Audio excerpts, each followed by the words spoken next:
Ooh, gotta sit up in my chair here, man. Then I still gotta do some pre show preparations as well, telling the world on Facebook and Twitter that we are live, looking good, feeling good as always. Like I said, look, y'all should have seen how I was looking last week. Last week, look, I remember the camera cut on, and I was like, ooh, a demon. Like I was like, it was looking rough. It was looking rough. I forgot it was like a mean pimple on the left side of the face. I had the cold sore. Your boy was looking, ooh, he was looking rough. I was like, don't look at me. Don't look at me. I'm just here to talk wrestling, and that's it. But look, now we're feeling alive. Like I said, we're looking good. We're feeling good, and everything has just been pretty positive so far. And like I said, still doing some.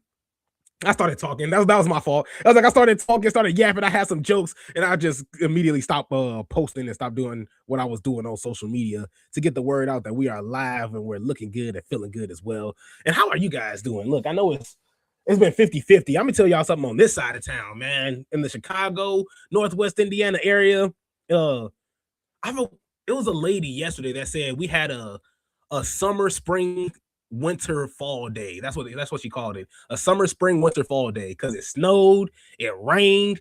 You saw the sun for like a split second, and then whatever season was next. You know, I was like, and then whatever season comes after that.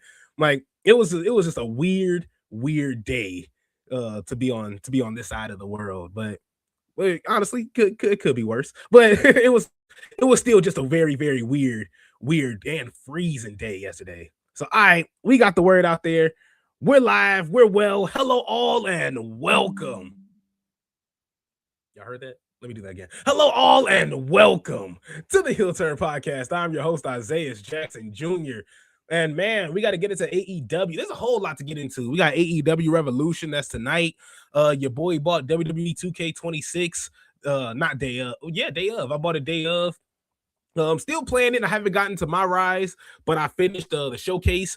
We'll get into that a little bit later. We're going to talk about Ricochet and, of course, his comments. We're going to get to OVW, man, and I don't even know what to call it. I don't want to call it evil because a lot of these guys were just, they're in the match. They're in the zone. They're not worried about what's going on the outside or what's going on around them.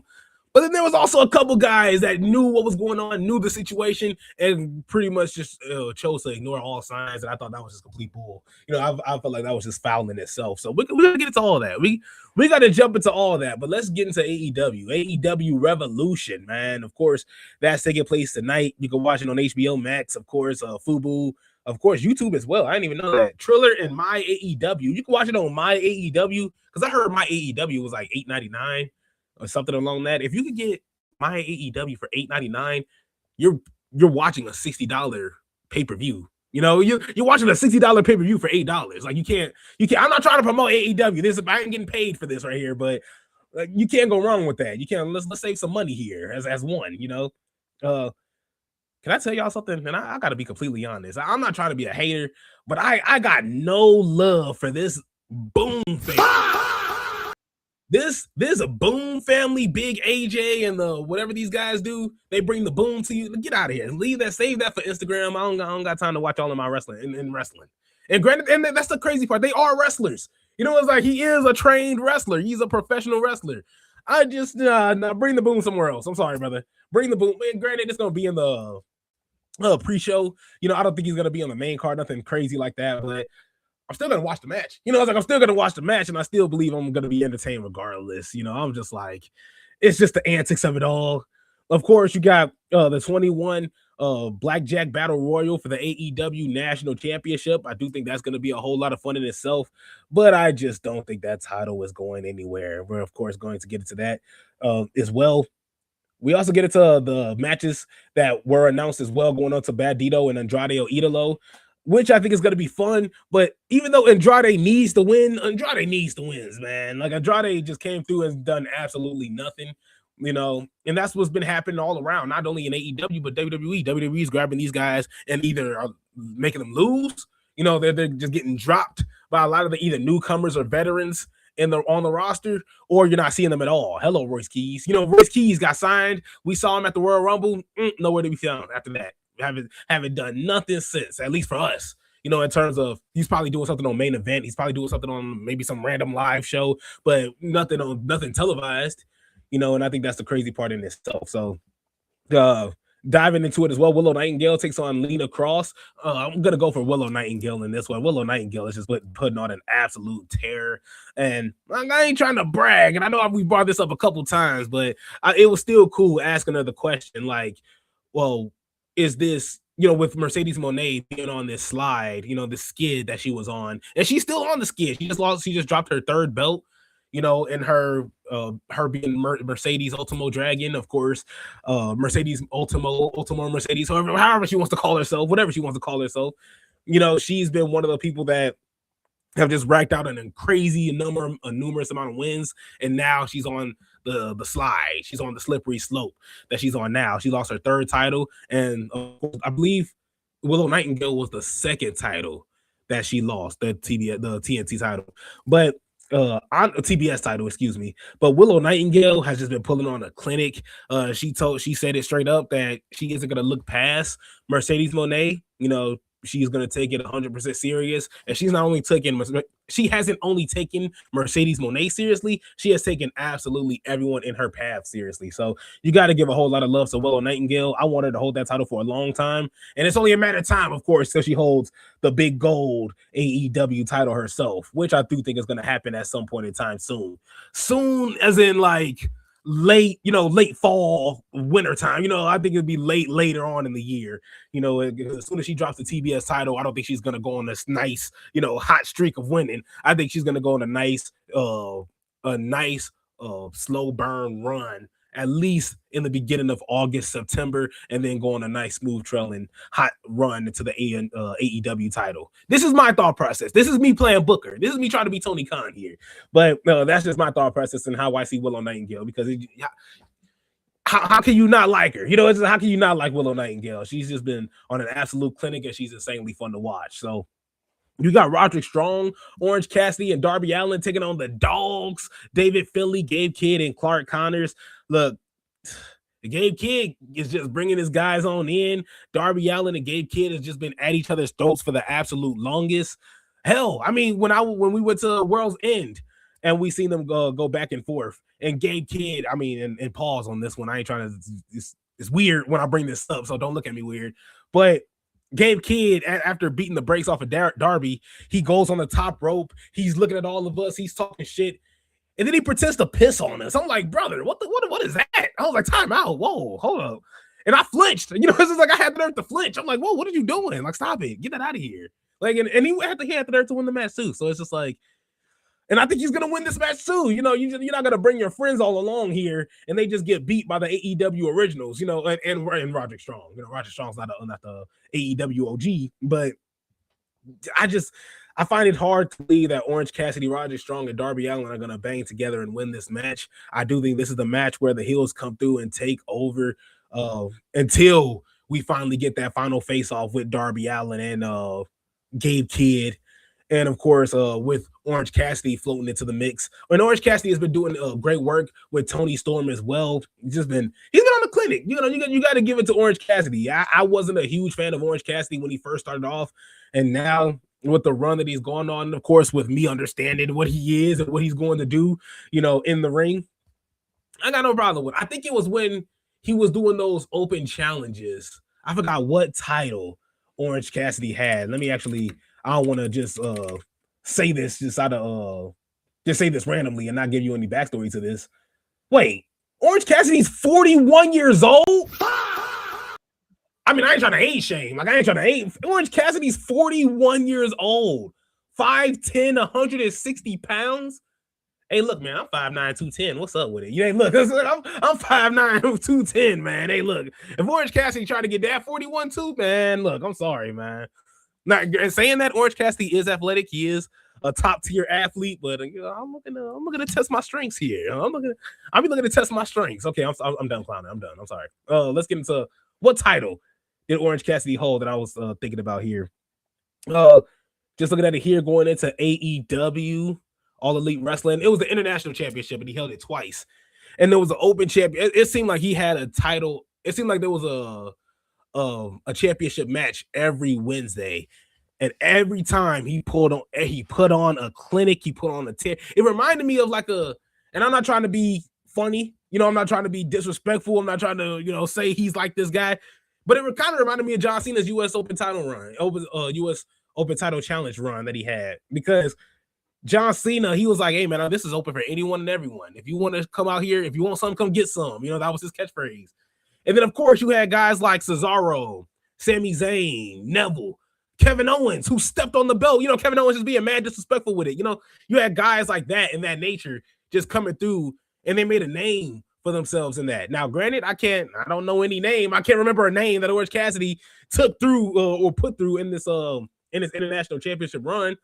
But I do remember them being top tier matches and him putting on quality performances. And not only that, just him being there. It's a breath of fresh air when your champion is just there.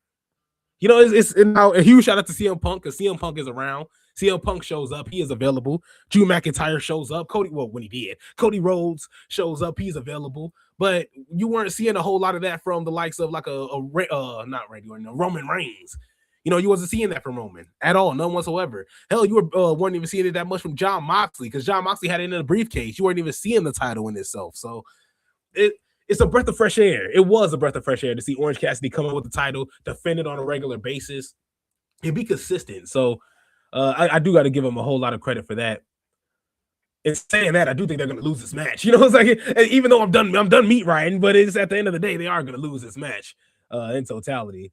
You got Timeless Tony Storm taking on Marina Shafir.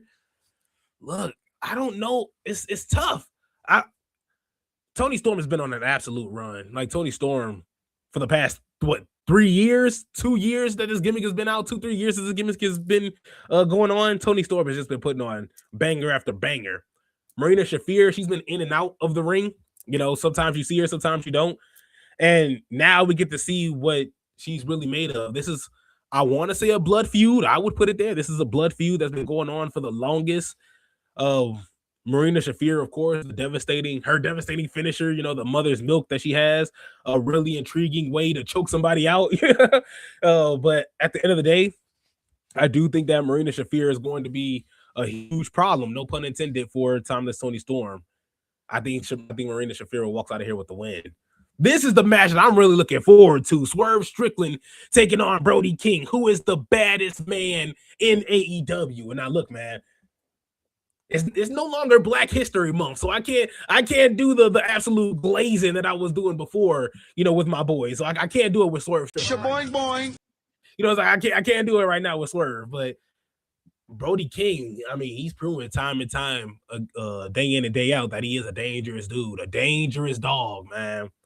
Not only will you try to choke him out, and it won't work, he's gonna bark at you while he's trying to choke him out. Like, who does that? It's just like who does that as a human being? It's just like, so. And of course, just look at him. He's just like an absolute dog, a freak of nature.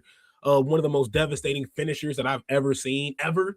It's just like it kind of reminds me of like Rikishi's. I forgot what Rikishi called it. It was like the Yoko. It was like a Yoko bomb, I believe. I forgot what it was called. I forgot what it was called. But Rikishi, it was just like a spiked tombstone pile driver. But Rikishi had you on your shoulder, and he would just drop you on your head, and it was just so vicious.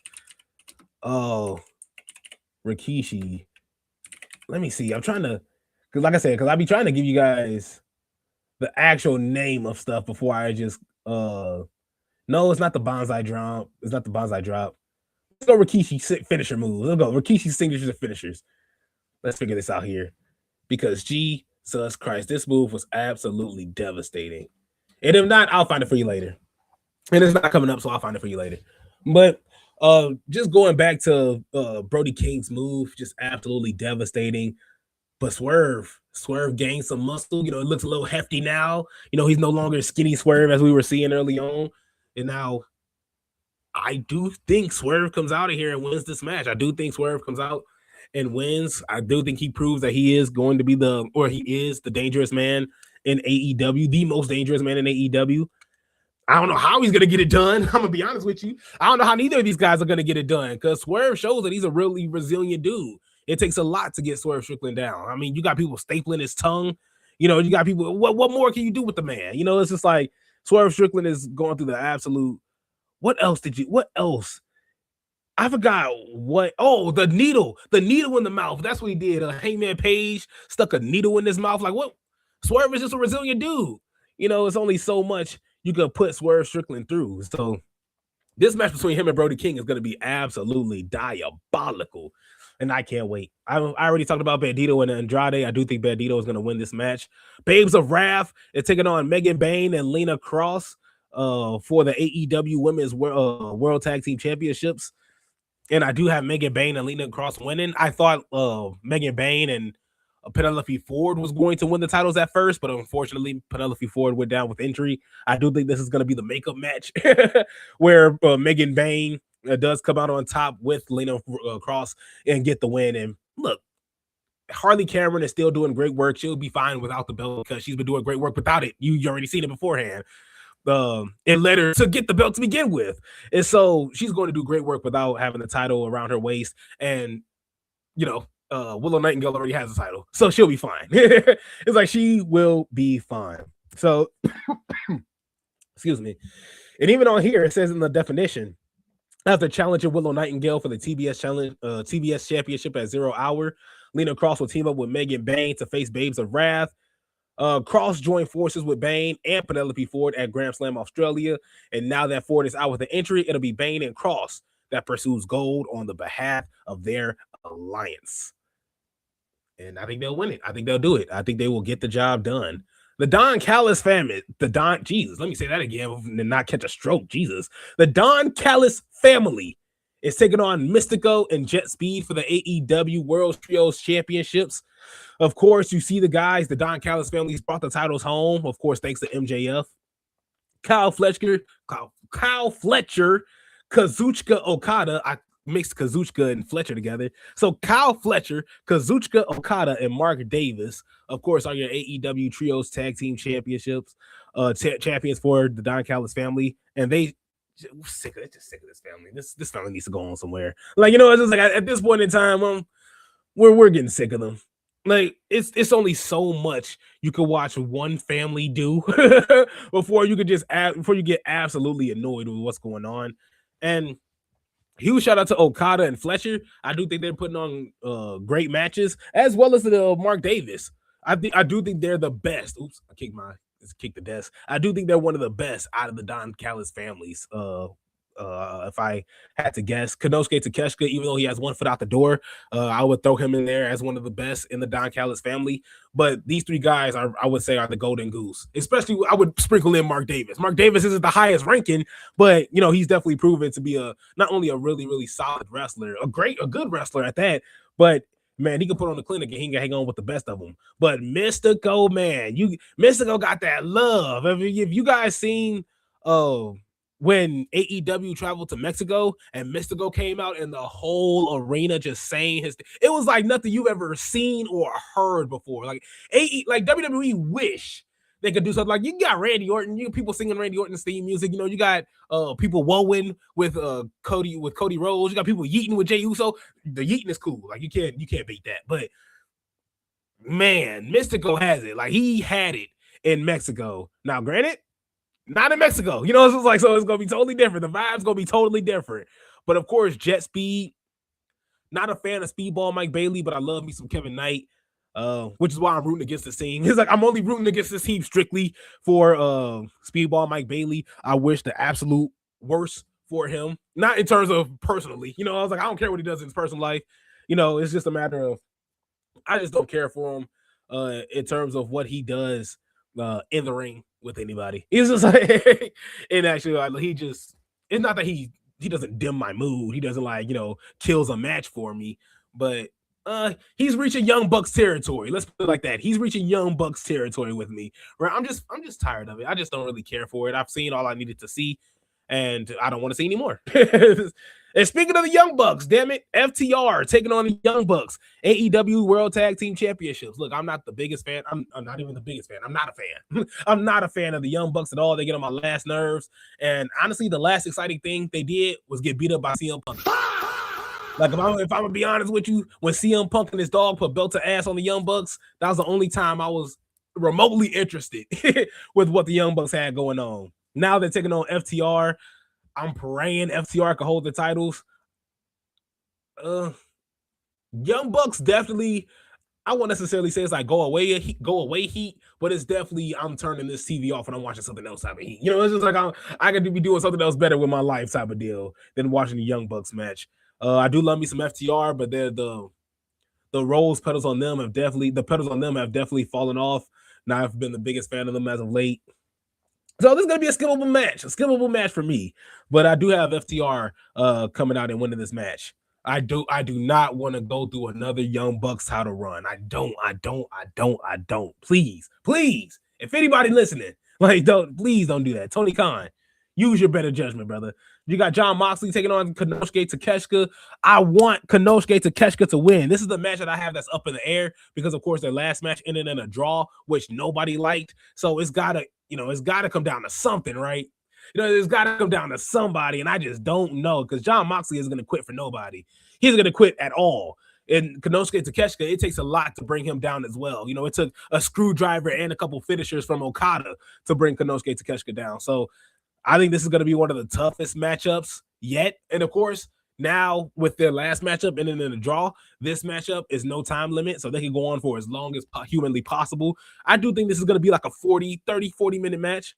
And I don't think it's going to disappoint. I don't think it's going to disappoint at all. I think this is when Jon Moxley goes up with somebody that also can play the big man, tough guy role that doesn't take up for his bullshit either. Isn't going to always pretty much fall over for Jon Moxley. But yet every time they throw a punch, Jon Moxley just eats it. It's just like Jon Moxley doesn't react or flinch at all.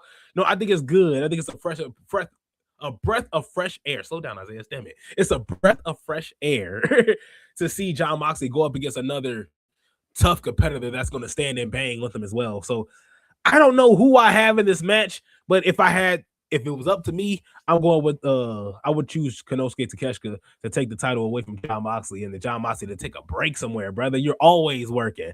Go back to Ohio. I know you probably don't live in Ohio anymore, but go back to Ohio, live your best life. And look, you're fine. You do great work for AEW. We know you are the workhorse, brother. Just work that horse back on Ohio, brother. Just work that horse back on Ohio. You got Thekla taking on Chris Statlander in a 2 out of 3 falls match for the AEW Women's World Championship. I do like me some Thekla. Thekla has been on a tear, been beating the brakes. She whipped the hell out of Chris Statlander, and I ain't gonna lie to you, I thought that was absolutely treacherous. But Chris Statlander, I ain't gonna lie, she was eating the whipping. I ain't gonna lie, it looked pretty rough. I gotta look over every time I use that. I was like, I gotta look over every time I use that sounder now. Just because I like to clown here. But for the AEW Women's World Championship, Thekla taking on Chris Statlander, and I do love me some Chris Statlander. But even though her title reign was short, you can't deny the work and the aura that Thekla has. And right now it's just her time. It's just like it's her time. Chris Statlander, like you had your time like a while ago, and even when you won the title now, it was cool, it was awesome, but we're kind of over it. It's just like we're kind of over it already. Thekla is new, Thekla is fresh, and we're getting something different here.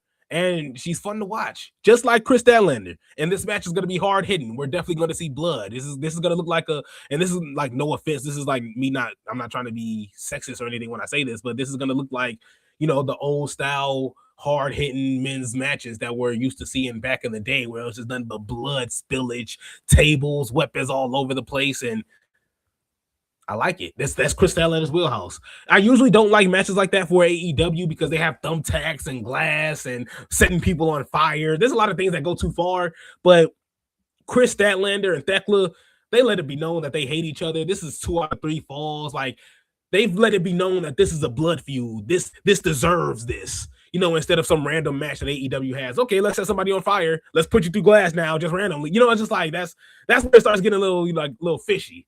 But when it means something, when it matters and there's story behind it, then yes, bring the blood, bring the weapons, bring the violence, because it's needed.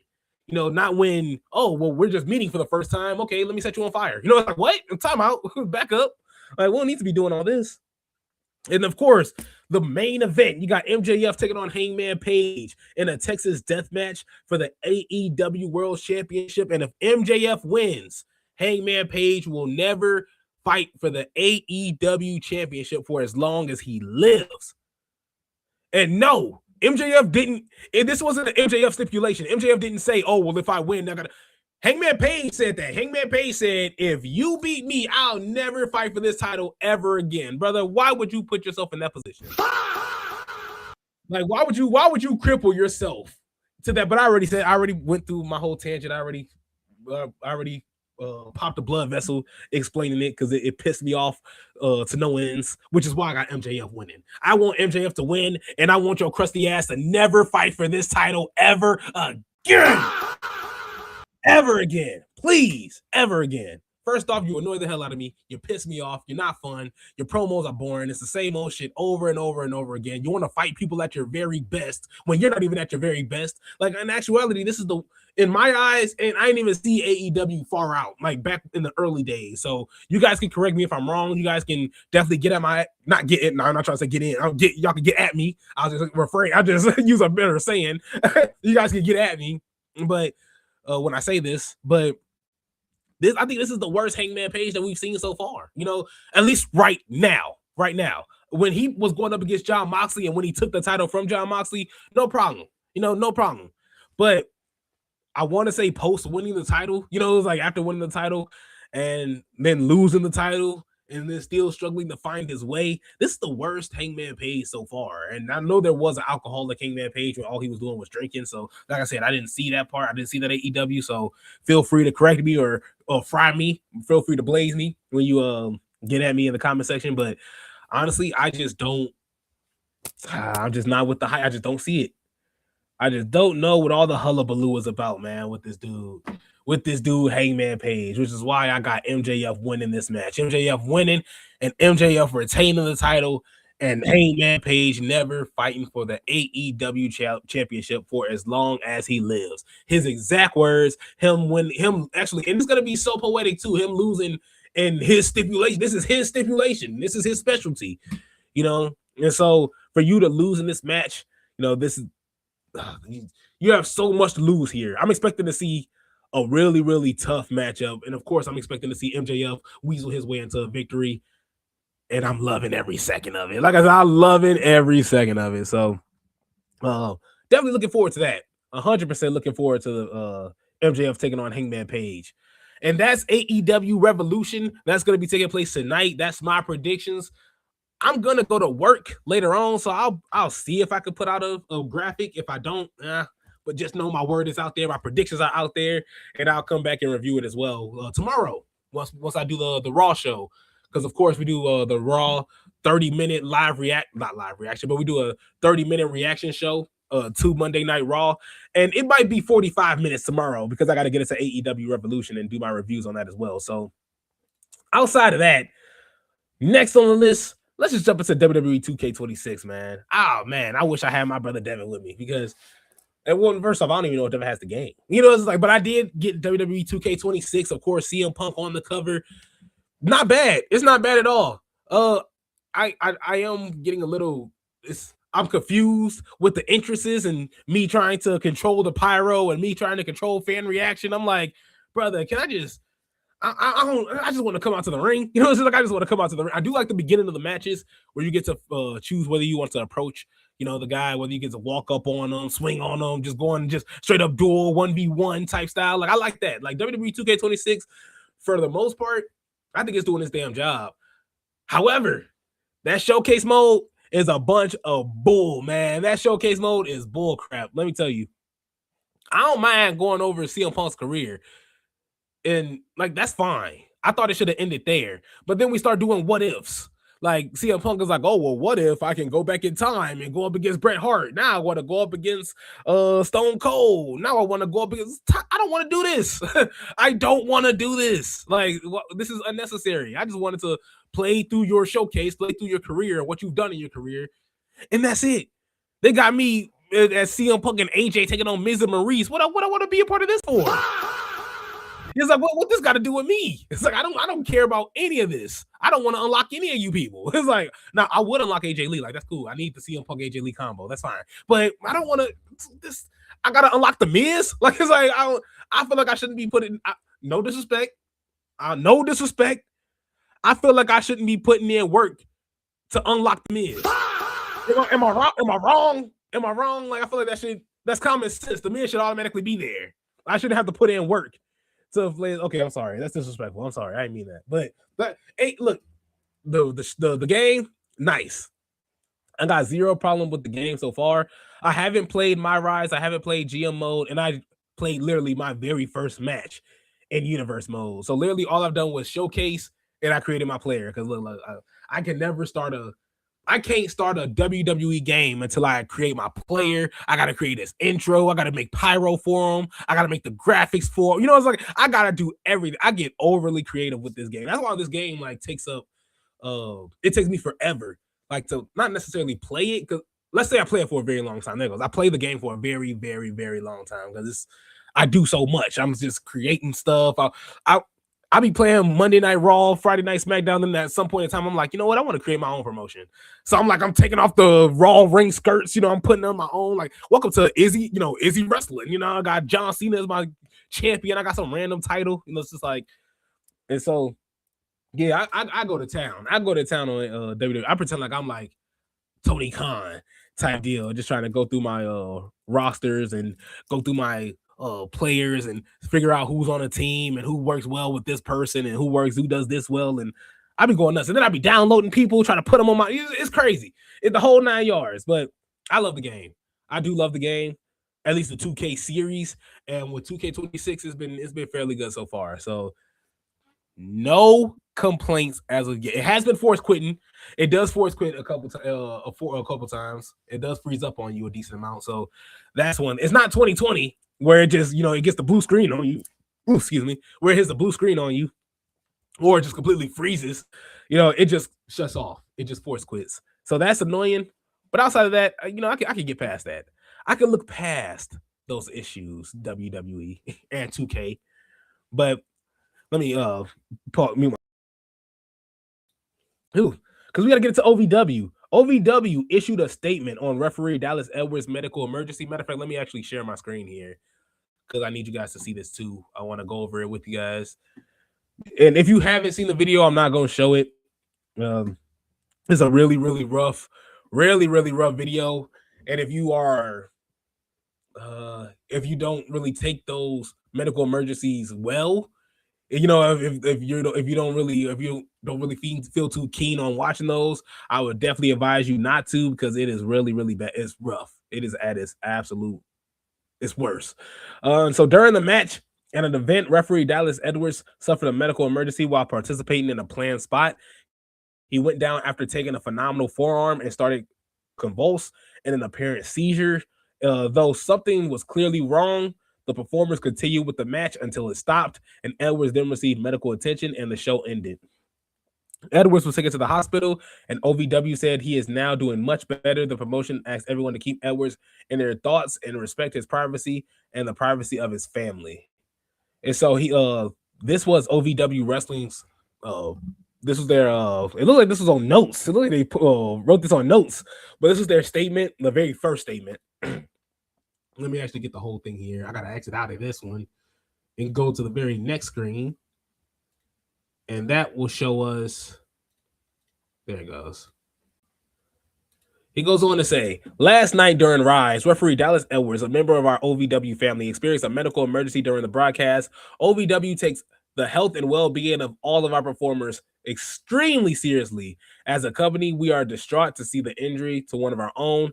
Dallas is alert and doing much better. We ask everyone to keep him in your thoughts and prayers and respect his privacy and his family's privacy at this time. We will provide an update as soon as it's available. But in the meantime, we wish Dallas a speedy recovery, and we can't wait until he's back with our OVW family very soon. First off, Dallas, I know you're not watching this. Why would you? It's like, why would you be randomly watching this? If you're watching this, don't go over there, brother. Don't go back. They trying to kill you, brother. They trying to kill you over there. Like literally, this line right here that I just read, OVW takes the health and well-being of our performers extremely seriously. Bullshit. From what that video saw, bullshit, bro. I don't want to see it. It took 2 minutes for him to get medical attention to begin with. So it's just like, nah, we take our health and well-being of our wrestlers. Shut up. It's like, shut up. Bullshit, brother. I don't want to believe that at all. I got to continue on with this statement here. I mean to just get off on a hot tangent. So randomly, Mustafa Ali came out and said speedy recovery to Dallas Edwards. We could be upset with what happened and make sure something like this doesn't happen again. I like that. I do like that.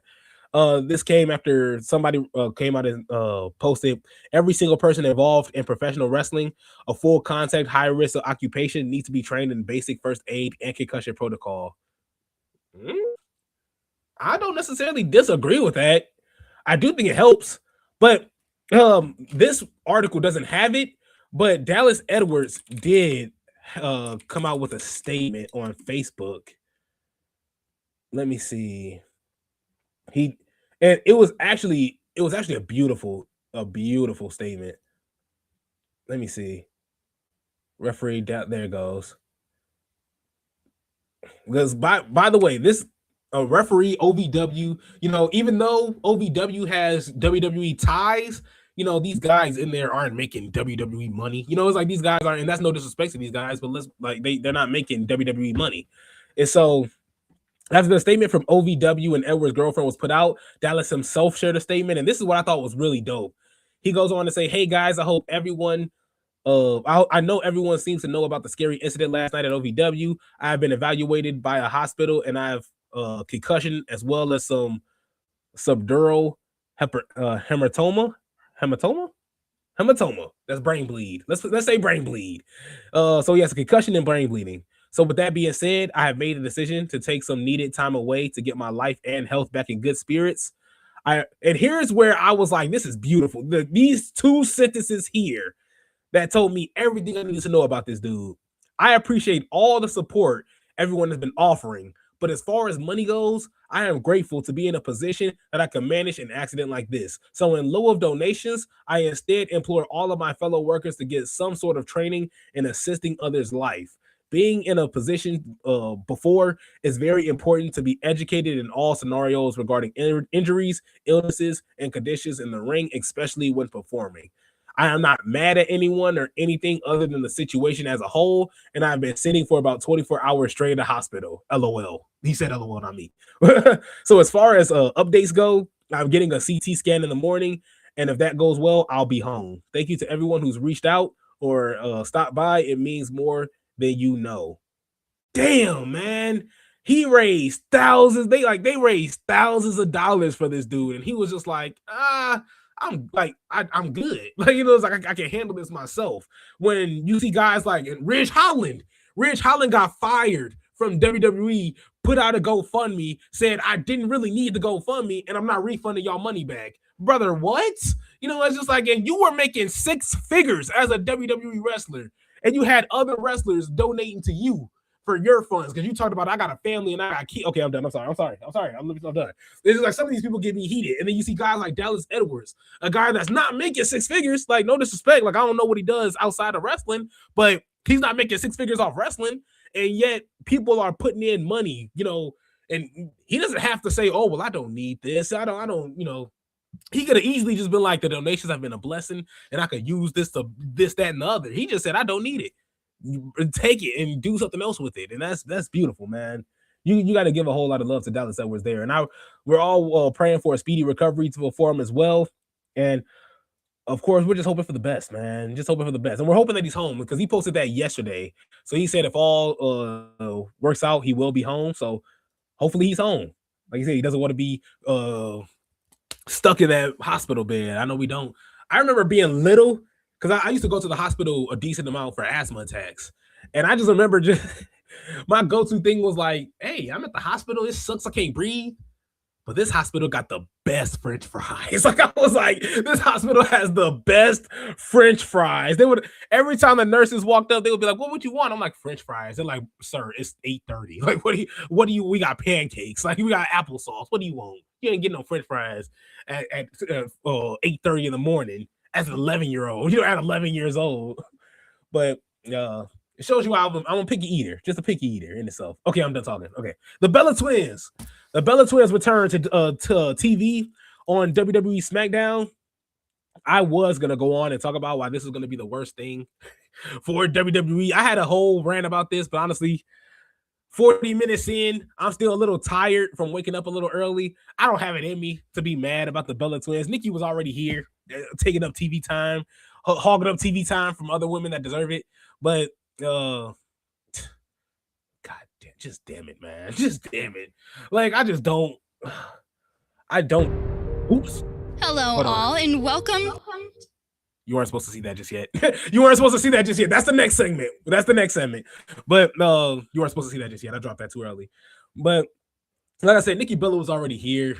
Damn it. Like, I don't care anymore. You're already in my face. I just want you to go away with the quickness already. Just hurry up and leave. Damn. Brie Bella, I do like Brie. I do like Brie Bella. And I'm pretty sure we're going to be seeing them a whole lot more often, especially since Brie Bella made her return at the Royal Rumble. And now with WrestleMania being around the corner, they're going to take a WrestleMania opportunity from somebody else. So good. Have fun with the Bella Twins. That's what we need to see. That's what we needed.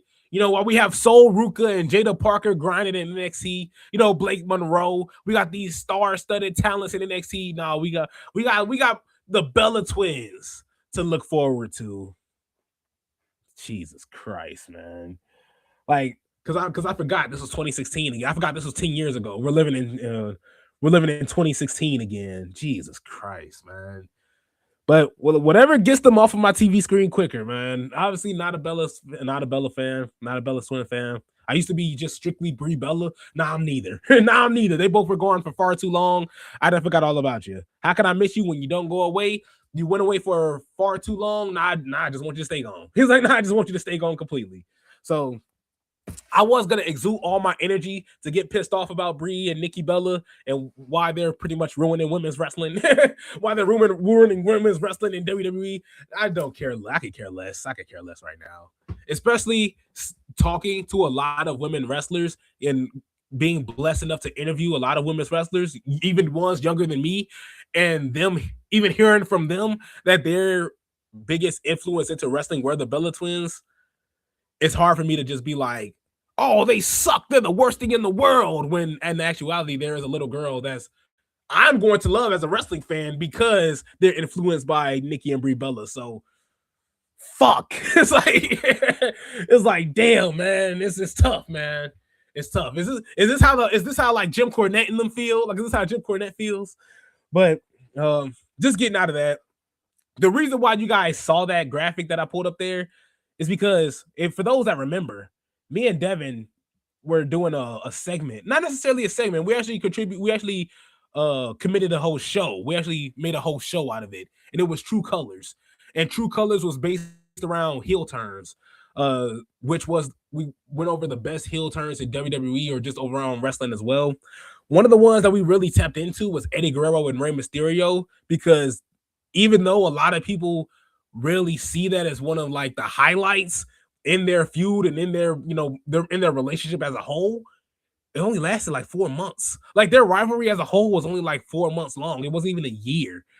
And I'm talking about from like the time Eddie, and now the time Eddie tag team with him was a year. But by the time Eddie turned on him and they had their back and forth, it was only about 4 or 5 months. Like, it wasn't even a year. So that was crazy in itself. So getting to review that was crazy. And getting to review John Cena's heel turn when it was happening in this while it was going on, I thought was pretty cool.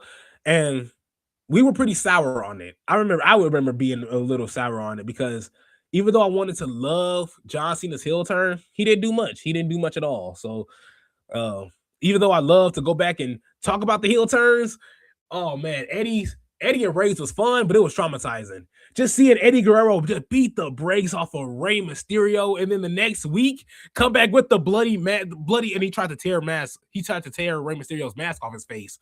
So he brings this torn up mask, and he's like, "Why did you make me do this to you, Rey?" And he's like talking to this mask, and he's like, "Why did you make me do it? I didn't want to do this, Rey. ¿Por qué? How could you?" And I just remember being like 7 or 8. Just like, how could you, like, crying? Like, how could you do this, Eddie? Like, my man's having a mental breakdown. Like, why isn't there anybody like putting my man in a straitjacket? They're just letting him talk to this mask.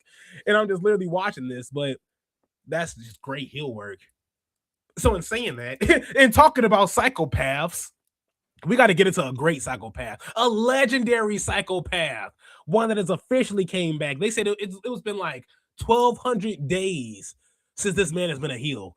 And Jesus Christ, he's shown it in the best way imaginable. Like I said, this was a show like this. We did dedicate a show, to this, but now I'm putting it to a segment. I'm making it a segment right now because I feel like Randy Orton, since we got to talk about Randy Orton, it's only fitting for us to do True Colors here. So we might as well just jump right into it. Let's hit True Colors. Hello? Hello? Let's try this.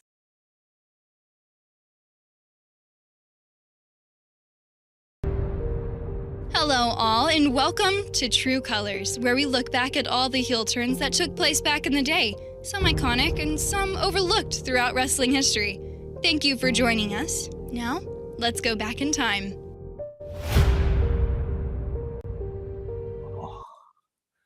Man, I haven't hit that in so long. And a huge shout out to Kylan Talley, too. Producer in Indianapolis, a dog as well. The voice of the voice of everything. She did the intro. She did the intro for the heel turn. If you hear a woman's voice, it's most likely Kylan. So huge shout out to Kylan as well. But we gotta get into True Colors. I'm gonna work on that transition. I think it's a matter of me having to just go on, click it right away, and then just going, hey, let's get into True Colors. Hello, all. Figured it out. Look, we worked it out. That's production on the fly. Look, I'm showing you this in real time. How to just production in itself. But let's get into Randy Orton. Let's get into the psychopath, because this has been something so unreal. Randy has gone back to 2009 Randy Orton. He's going back to 2013 Randy Orton. Like, if you thought, like, there's kids right now. Just imagine, there's kids right now freaking out about what Gunther is doing to their childhood hero. There's kids right now crying about what Gunther is doing to John Cena, or what Gunther did to John Cena. They're crying about what Gunther did to AJ Styles. They're crying about what Gunther did to Goldberg. Man, you wouldn't have lasted one day in bald head Randy Orton's era. Because bald head Randy Orton's era was something that just had to be witnessed. Like, you wouldn't last a day in bald head Randy Orton's era. That man was when you hearing voices, like, that wasn't just his intro. That wasn't just his theme music. That man was psychotic. He was kicking the heads off of the McMahon family. Vince McMahon got his head kicked off. Shane McMahon got his head kicked off. Stephanie McMahon, I think she got RKO'd. I don't think she got punt kicked. I think she got RKO'd. But Triple H got married into the family and got punt kicked. Hell, Linda, if she was around, probably would have got punt kicked. Like, come on now. Like, Randy was a demon. They didn't even think about bringing the kids around, Randy. They didn't think about bringing the kids around. Not little Ken McMahon doing a little dance here. No, don't bring him around, Randy. Don't bring him around bald head Randy. Like, dude, Randy was a demon. Like, this Randy that you saw on Friday Night SmackDown, man, this is cookie cutter level. I was like, this is soft. This is milk and cookies compared to what he was doing in 2009. Randy was a sick and twisted individual. I'll never forget when he spiked, I believe it was a spike DDT. He spiked DDT'd RVD. And that was the first time I seen it. And RVD just landed awkwardly on his neck. I thought he died. Randy Orton was punt kicking people's fathers.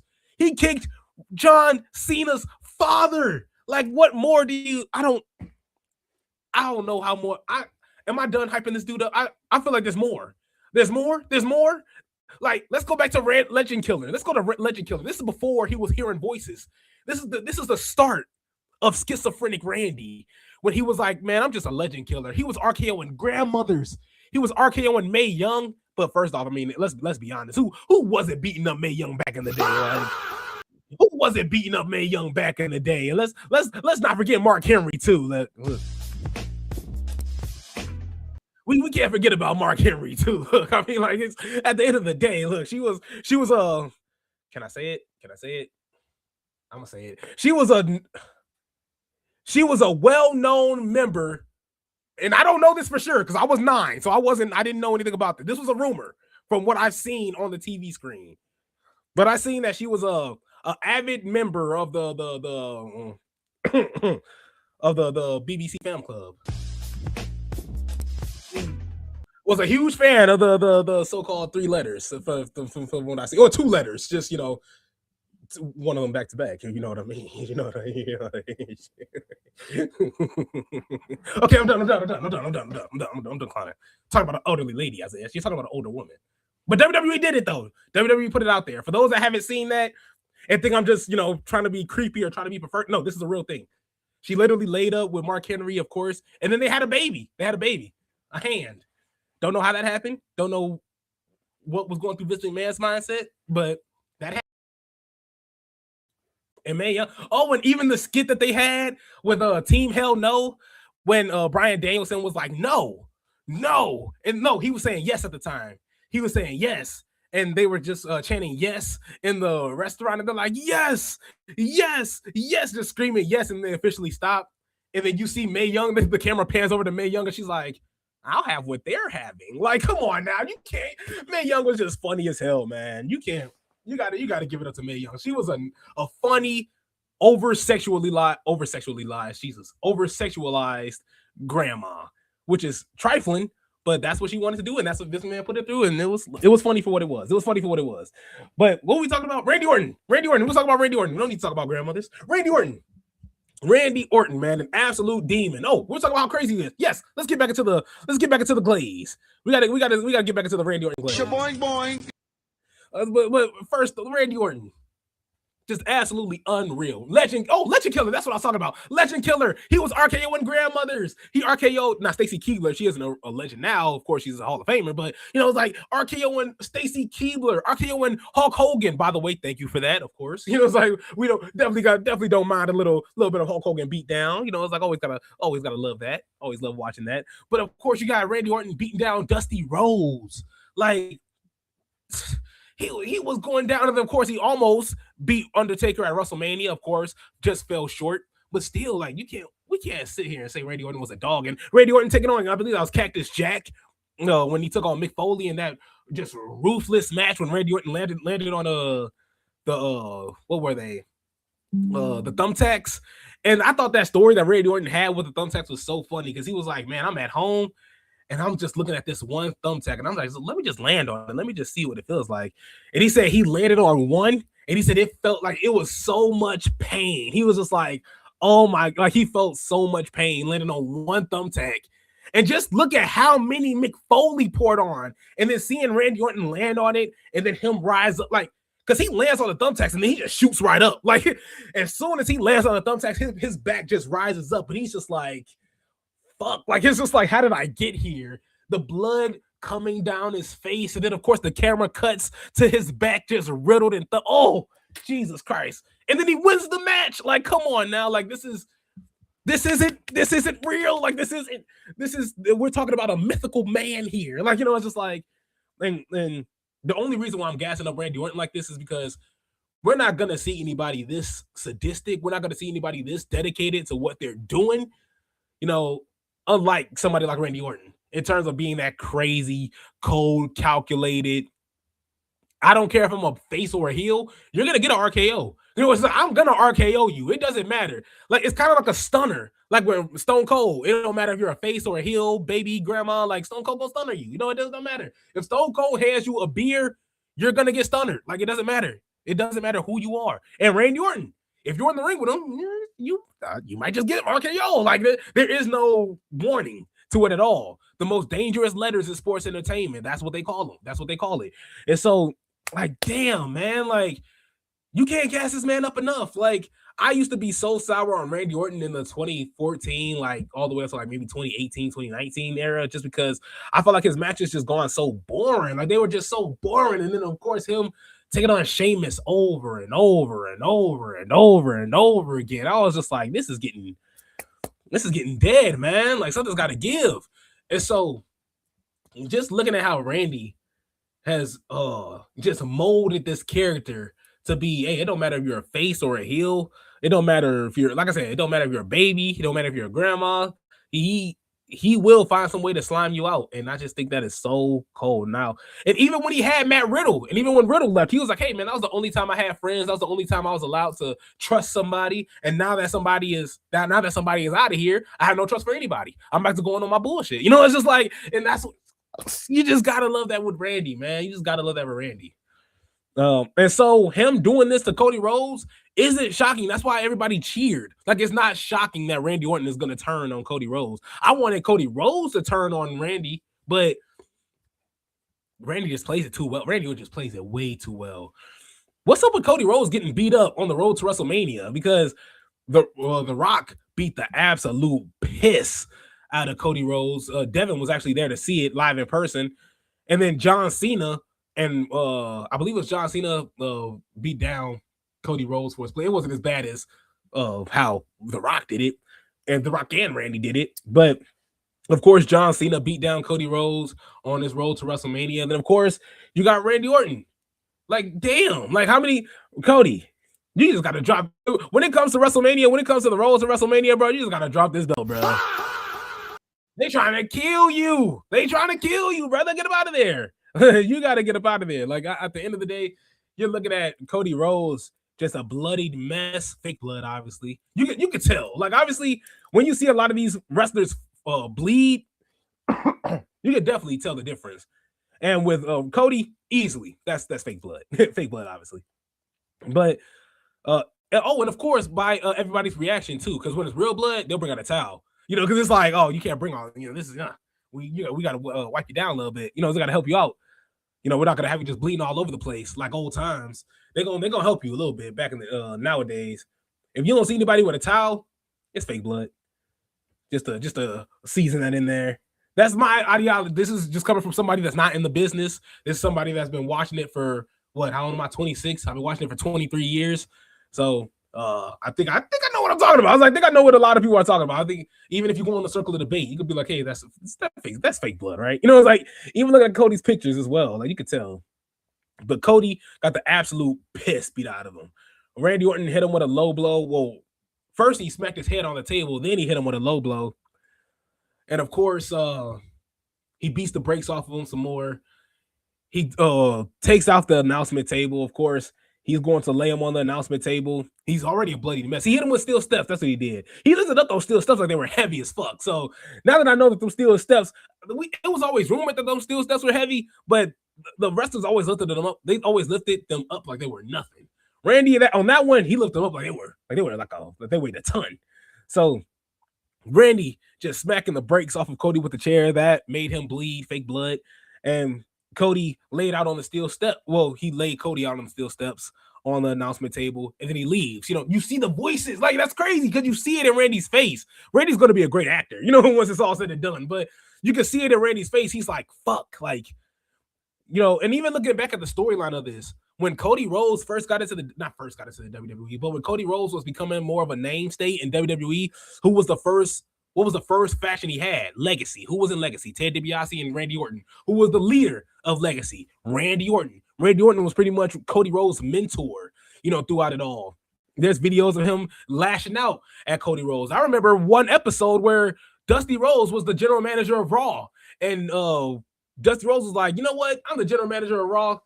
Cody Rhodes, my son, get a world title shot. Go ahead, brother. I'm going to give you a world title shot right now, if my memory serves me right. And Randy walked out because Randy was champion at the time. Randy was like, hold on, you old bastard. He was like, we ain't even do this. And Cody Rhodes comes out, of course. You ain't finna talk to my father like that. Now, you my mentor. I like you. I fucks with you. But number one, you ain't finna talk to my dad like that. And number two, this is still I still want a title opportunity. So what's up? It's just like, we can still be friends after this. You can still teach me everything I need to know after this. But right now, what's up? And that was the best moment. Even though Cody Rhodes lost, and it was a good match. I do remember it being a good match. Even though Cody Rhodes lost, and I'm going based off memory. This is something that happened in I think 2013, 2012, 2013. So about coming up on 13 years. Jeez. So, it's still going off that, just top tier. That's a top tier moment. And even after that, they moved on like nothing happened. Eventually, Cody Rhodes branched off. They split up. Legacy split up. But there's story there. Randy just beat the brakes off of somebody that he pretty much showed the ropes, that he taught a lot of what he knew. and he just treated him like he was dirt, like he was nothing. Like he treated him like he did a lot of other guys. And it's coming into that John Cena realm. I think Randy Orton is kind of in that John Cena mindset of, hey man, this is my last run. This could, or at least could be my last run, my last WrestleMania. It's time for me to do it big, man. And I think that's what Randy's going to do. Randy has a fouler mouth than John Cena. Randy is more aggressive than John Cena. Randy is more ruthless than John Cena. So Randy is going to get this job done. He hasn't mentioned that this is a retirement tour. He hasn't said anything about that. But damn it, it feels like it. And honestly, if this is the last we're going to get of Randy Orton, this is going to be the best we get of Randy Orton. And honestly, this is going to be great work, man. This is going to be great work. I can't wait to see what they do next. I think Randy Orton doing this is great. I think this helps out a whole lot for not only Randy, but Cody Rhodes as well, giving him a little bit of juice going into Mania because, Cody Rhodes has just been so stale, man. He's been stale for a year. He's been stale for an absolute year. So, of course, having a newer storyline, mentor versus mentee coming into the fray, I think helps out a whole lot. So, I think this is going to be a great match. I think this was needed. And, man, thank you, Randy. Thank you. Like I said, y'all thought Gunther was bad. Randy, man, he don't hold a candlestick, a candle light, a candle broomstick, whatever, any type of candle. He don't hold nothing to Randy Orton, man. Let me tell you something. Randy Orton had you terrified. It's like Randy Orton had you wondering if you're like, we didn't even know what concussion protocol was at the time. And Randy Orton put your favorite wrestler for concussion protocol. You were out for 60 to 90 days when Randy kicked you in the head. That punt kick was ruthless. Gunther, yeah, you're retiring our heroes. Yeah, that's tough. It sucks. But John Cena, you already had one foot out the door. AJ Styles, yeah, that maybe hurt to some people. Goldberg, I don't give a damn about you. You can retire with the quickness. Get out my face. But Randy, you're going to do us just right. You're going to do us just right, Randy. And that's it, man. That's it for the heel turn. I went an hour. I didn't even think I was going to go an hour, but definitely went in an hour, and I had a whole lot of fun with the hour as well. I forgot to cover the mirror in the back, the window in the back, so it's going to be pretty much glaring. Hopefully, at least in the TikToks, in the TikTok clips, and also the social media clips as well, it's not going to be too glaring. It's not going to be too distracting. So I'll get a blind for that. That's what I got to do. I got to grab the blind downstairs for that. So be on the lookout for the new blind in the background tomorrow. That's going to debut as well, because I got to go live tomorrow for the heel turn. The heel turn 30. We're gonna review Monday Night Raw as well as review AEW Revolution as well. See how good I did with my predictions. Although I think I did over 50%. I think I got over 50% for sure. So if you like what you see, subscribe, like, and share. Thank you guys so much for tuning in. A huge shout out to Circle of Debate as well. Got to give us some love for Circle of Debate and Devin the Tribal Chief.